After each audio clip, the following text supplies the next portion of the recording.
Question तो same ही है लेकिन ये फ्रैक्शन में है, इसीलिए थोड़ा सा बता दे रहा हूँ।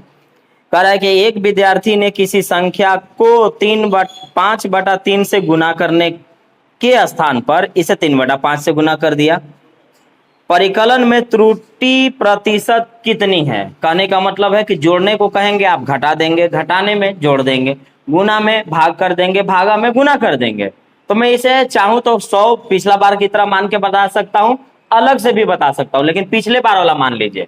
परसेंटेज में कितना मानेंगे? 100। तो हम मान लेते हैं कि संख्या हमारे पास 100 था। अब 100 में मैंने कहा था कि भाई आप 100 में 5/3 से गुना कर देना जी। अगर आप 100 में 5/3 से गुना करते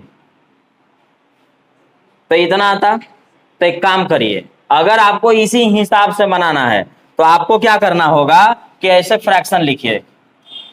फ्रैक्शन, तो आपके पास फ्रैक्शन है 5/3 और 3/5। तो आप नीचे वाला के अनुसार जो कर सके उसके अनुसार मानिएगा, नहीं तो दिक्कत हो जाएगा आपको। तो फिर जब हमको इसके अनुसार बनाना ही है तो एक नया विधि बताता हूं। 100 तो आप पीछे मानिए चुके हैं, अब छोड़ दीजिए। अब याद रखिएगा नया विधि ये है कि नीचे वाला यानी हर, ऊपर वाले को अंश, नीचे वाले को हर, नोमिनेटर डिनोमिनेटर कहते हैं। तो नीचे वाला का जब आप एलसीएम निकालिएगा तो आएगा पूरा संख्या। याद रखिएगा परसेंटेज में भी काम करेगा, आपको नंबर सिस्टम में भी काम करेगा। जब वैल्यू फ्रैक्शन में दिया जाए तो उसका जितना फ्रैक्शन है लिख दीजिए और नीचे यानी हर का एलसीएम आप निकाल दीजिए और एलसीएम निकालिएगा तो वो मिलेगा संख्या, और संख्या आ गया हमारे पास 15 आ गया। अब हमको पता चल गया कि संख्या हमारे पास 15 था, हम ये 15 कहां से लाए? एलसीएम निकाल के। अब मैंने कहा था कि भाई आप 15 में 5/3 से गुना कर दीजिएगा। तो 15 में अगर आप 5/3 से गुना करते तो सही में 25 आता, लेकिन आप गलत कर दिए, गलती। आपने इसी 15 में 3/5 से गुना कर दिया। पलट के गुना करने का मतलब भाग देना होता है, पलट कर गुना करने का मतलब भाग देना होता है। मैंने कहा कि 5/3 से करना, आप 3/5 से कर दिए। 3/5 से किए तो कितना आया? 9। तो ये तो गलत हो गया, ये गलत आ गया। अब अगर ये गलत आ गया तो कितना प्रतिशत गलत है ये बताना है आपको, कितना प्रतिशत। तो पहले ये देखिएगा कि गलत कितना है। आना चाहिए था 25, आया है 9, कितना गलत हो गया?